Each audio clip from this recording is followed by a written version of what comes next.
આવતીકાલે પણ ભારે વરસાદની આગાહી છે। બનાસકાંઠા ડાંગમાં ભારે વરસાદની આગાહી છે। નવસારી, વલસાડ, તાપીમાં ભારે વરસાદની આગાહી છે। દમણ, દાદરાનગર હવેલીમાં પણ ભારે વરસાદ થઈ શકે છે। डिस्ट्रिक्ट है जहां पर वेरी हेवी रेनफॉल की वार्निंग है वो डिस्ट्रिक्ट है बनासकांठा, सूरत, डांग, नवसारी, वलसाड़, तापी, दमन, दादरा नगर हवेली और साथ में ऑरेंज अलर्ट जारी है। और इसके अलावा जो डिस्ट्रिक्ट है गुजरात रीजन के वो सारे डिस्ट्रिक्ट कवर हैं जहां पर हैवी रेनफॉल की वार्निंग है और साथ में येलो अलर्ट जारी है। 4 जुलाईए भारे वरसादनी आगाही છે। પંચમહાલ, વડોદરા, ડાંગમાં ભારે વરસાદની આગાહી। છોટાઉદેપુર, સુરત, નવસારીમાં ભારે વરસાદ થઈ શકે છે। વલસાડ, દમણ, દાદરાનગર હવેલીમાં ભારે વરસાદની આગાહી।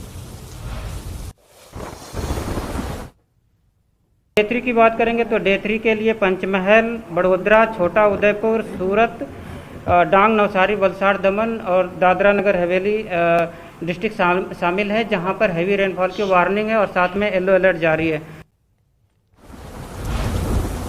5 जुलाईए भारे वरसादनी आगाही છે। ગાંધીનગર, અરવલ્લી, ખેડામાં ભારે વરસાદની આગાહી છે। અમદાવાદ, મહીસાગર, નવસારીમાં પણ ભારે વરસાદની આગાહી। વલસાડ, દમણ, દાદરાનગર હવેલીમાં ભારે વરસાદ થઈ શકે છે।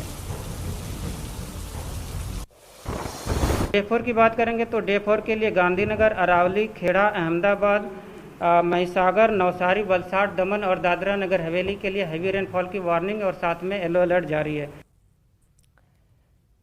આખા ગુજરાતમાં મેઘરાજા ઓળગોળ થતા નદીઓ અને ડેમો ઓવરફ્લો થયા છે। ખેડૂતો ખુશ થયા છે। આખા ગુજરાત પર મેઘરાજા મહેરબાન થતા ચારે તરફ જળબંબાકારની સ્થિતિનું નિર્માણ થયું છે। સુકી ભઠ્ઠ નદીઓ જીવંત બની છે, ગાંડીતુર બની ગઈ છે, ડેમો ઓવરફ્લો થઈ ગયા છે। રાજ્યભરના મોટા ભાગના ડેમો ઓવરફ્લો થઈ ગયા છે। ગુજરાતની જીવાદોરી નર્મદાથી લઈ ભાદર 1 અને 2 dam, Shetrunji dam, Machhu 3 dam, Sani mini dam, Ozat 2 dam overflow થયા છે। ડેમમાં નવા નીરની આવક થતા ખેડૂતોના ચહેરા પર ખુશી જોવા મળી છે।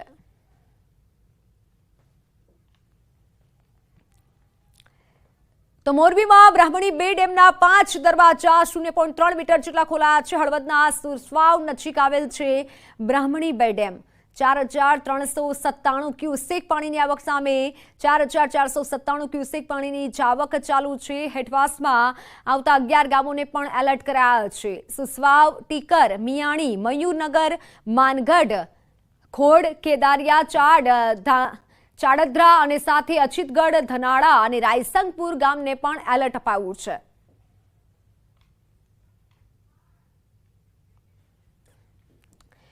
તો પોરબંદરના દરિયામાં ભારે કરંટ જોવા મળ્યો છે। પોરબંદરના દરિયામાં પવન સાથે ઊંચા મોજા ઉછળ્યા। પોરબંદરમાં હવામાન વિભાગ દ્વારા આજે પણ ઓરેન્જ એલર્ટ અપાયું છે। ગત રાત્રિથી જિલ્લામાં વરસાદે વિરામ લીધો છે।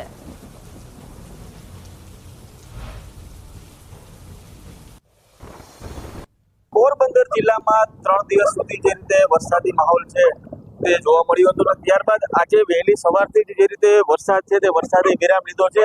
પરંતુ જે રીતે હવામાન વિભાગ છે તે હવામાન વિભાગની આગાહી મુજબ આજે પણ પોરબંદર જિલ્લામાં ઓરેન્જ એલર્ટ છે તે આપવામાં આવ્યું છે। ત્યારે હાલ આપણે પોરબંદરના જે દરિયાની વાત કરીએ તો પોરબંદરનો દરિયો છે તેમાં હાલ જે કરંટ છે તે કરંટ ખૂબ જ જોવા મળી રહ્યો છે। જે પવન છે તે પવન પણ દરિયાકાંઠે જોવા મળી રહ્યું છે।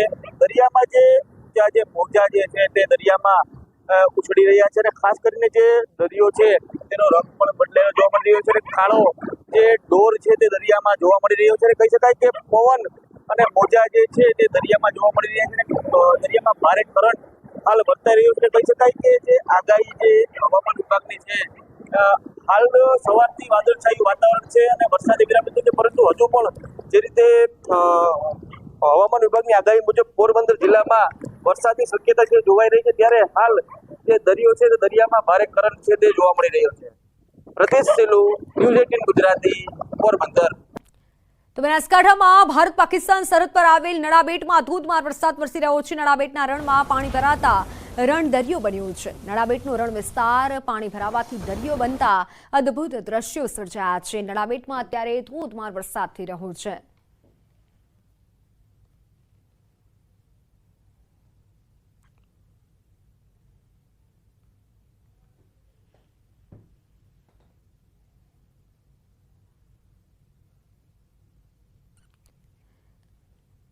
નડાબેટના દ્રશ્યો છે કે જ્યાં રણમાં દરિયો જેવા દ્રશ્યો સર્જાયા છે, દરિયો બન્યો હોય તેવું લાગી રહ્યું છે, કારણ કે આ રણ વિસ્તાર છે પરંતુ વધુ વરસાદના કારણે પાણી ભરાયા છે અને જાણે કે દરિયો જ હોય તેવું લાગી રહ્યું છે। રણમાં દરિયા જેવા દ્રશ્યો, આહલાદક દ્રશ્યો સર્જાયા હતા। નડાબેટમાં અત્યારે ધોધમાર વરસાદ થઈ રહ્યો છે। ભારત પાકિસ્તાન સરહદ પર પાણી ભરાયા છે, વધુ વરસાદના કારણે આ પાણી ભરાયા છે। રણ વિસ્તાર છે પરંતુ અત્યારે જાણે કે દરિયો હોય તેવા આહલાદક દ્રશ્યો નડાબેટમાં સર્જાયા છે। નડાબેટમાં અત્યારે વરસાદ થઈ રહ્યો છે, જોકે બનાસકાંઠા પંથકમાં અત્યારે ધોધમાર વરસાદની આગાહી છે અને વરસાદ વરસી રહ્યો છે। સરહદ પર પાણી જ પાણી જોવા મળી રહ્યું છે।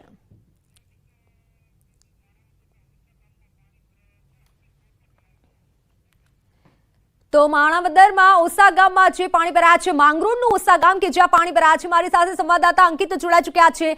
અંકિત, ગામમાં કેટલા પાણી ભરાયા છે, લોકોને કેટલી હાલાકી?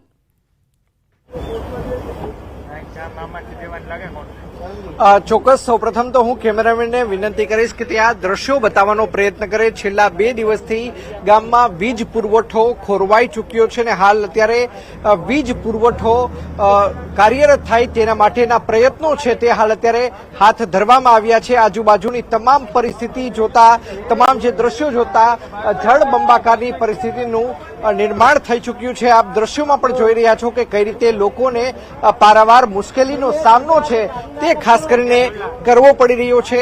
ઓસા સહિતના જે આજુબાજુના જે ગામો છે તેમાં હાલ અત્યારે જળબંબાકારની પરિસ્થિતિનું નિર્માણ છે તે થઈ ચૂક્યું છે। લોકો આપણી સાથે છે, આપણે તેમની સાથે પણ વાતચીત કરવાનો પ્રયત્ન કરીશું। શું કહેશો, છેલ્લા 2 દિવસથી તમારા ગામમાં કયા પ્રકારની પરિસ્થિતિ છે? અમારા ગામમાં બહુ જળબંબાકાર પાણી અત્યારે આવી ગયું છે।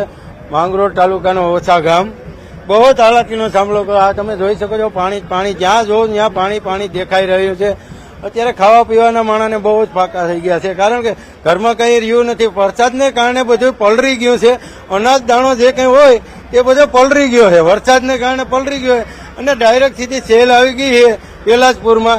તેના કારણે બહુ જ હાલાકીનો સામનો છે, કારણ કે ખાવા પીવાના બહુ જ આંચા છે, કારણ કે જે કંઈ દાણો દૂણી હતો એ બધો પલળી ગયો છે। પલળી ગયો છે તેના કારણે વધારે બહુ જ ઓલું છે, કારણ કે આ તમે જોઈ રહ્યા છો બહુ જ હાલાકીનો સામનો છે માંગરોળ તાલુકાનું ઓછા ગામ। શું કહેશો, આજુબાજુના કયા ગામો છે કે જે હાલ અત્યારે જળબંબાકાર છે ને ત્યાં જઈ શકાય તેવી કોઈ પરિસ્થિતિ નથી? શું કહેશો? એવી પરિસ્થિતિ અહીંથી 15 જ ગામડા છે, 10 થી 15 ગામડા। પાથરોડ, પુરલામાં, બગસરા, ઘોડાદર, ખામોડા, સુત્રેજ, બાલાગામ, ઓસા, લાંગડ તેવા 15 થી 20 ગામડા પાણીમાં ગરકાવ છે। આ ગામથી આ ગામ જવામાં બહુ જ હાલાકીનો સામનો કરવો પડે। ચોક્કસ તો ખૂબ જ હાલાકીનો સામનો કરવો પડે છે। સ્થાનિક ભરતભાઈ આપણી સાથે છે। ભરતભાઈ, શું કહેશો, કયા પ્રકારની પરિસ્થિતિ ને કેટલા દિવસથી આ પ્રકારની પરિસ્થિતિ, કેટલો વરસાદ પડ્યો છે? વરસાદ તો અંદાજે 14 થી 15 જેવો પડ્યો છે અને સતત 24 કલાકથી વરસાદ વરસી રહ્યો। આજે થોડોક વિરામ છે અને પરિસ્થિતિમાં અમારે જે કંઈ જમીનમાં વાવેતર નહોતું એ બધું સંપૂર્ણપણે પાણીમાં ગરકાવ થઈ ગયું છે અને ખરેખર તો બહુ મોટે પાયે નુકસાની થવાની સંભાવના છે। અને છેલ્લા 24 કલાક ઉપર થતો જે વીજ છે, વીજનો સંપર્ક બી કપાઈ ગયો છે। અમારે ગામ લોકોની ટીમ અને જે જીએબીનો સાથ સહકારથી અત્યારે જેસીબી ને ગામ લોકોના જે યુવાનોથી લાઇટનું કામ ચાલુ છે। લગભગ છેલ્લું 6 થી 7 કલાક થઈ છે, હજી લાઇટ ચાલુ નથી થઈ છે। આવી પરિસ્થિતિ છે સાહેબ। પીજીવીસીએલ શું કહે છે, વીજ પુરવઠો કાર્યરત થતા કેટલો સમય લાગી શકે તેમ છે? ખરેખર હજી અમારા અંદાજ પ્રમાણે 3 થી 4 કલાક જેવું વીજ પુરવઠો ચાલુ થવામાં ટાઈમ લાગી શકે તેમ છે અને પીજીવીસીએલનો બી સાથ સહકાર છે, એ લોકોની ટીમ બી છે, પણ અત્યારે પાણીનો અનુભવ ન હોવાના કારણે થોડુંક પાણીમાં વધારે તકલીફ પડી રહી છે જે ચાલુ કરાવવા માટે થઈને। ચોક્કસ તો હું કેમેરામેનને પણ વિનંતી કરીશ કે તે બોર્ડ બતાવવાનો પ્રયત્ન કરે। અહીંયાથી જોઈ શકાય છે કે લાંગડ ગામ તરફ જવાનો જે રસ્તો છે તે પૂરેપૂરો પાણીની અંદર ગરકાવ થઈ ચૂક્યો છે। સાથોસાથ વાત કરવામાં આવે તો જે બગસરા ઘેડ તરફનો જે રસ્તો છે તે પણ પાણીની અંદર ગરકાવ થઈ ચૂક્યો છે।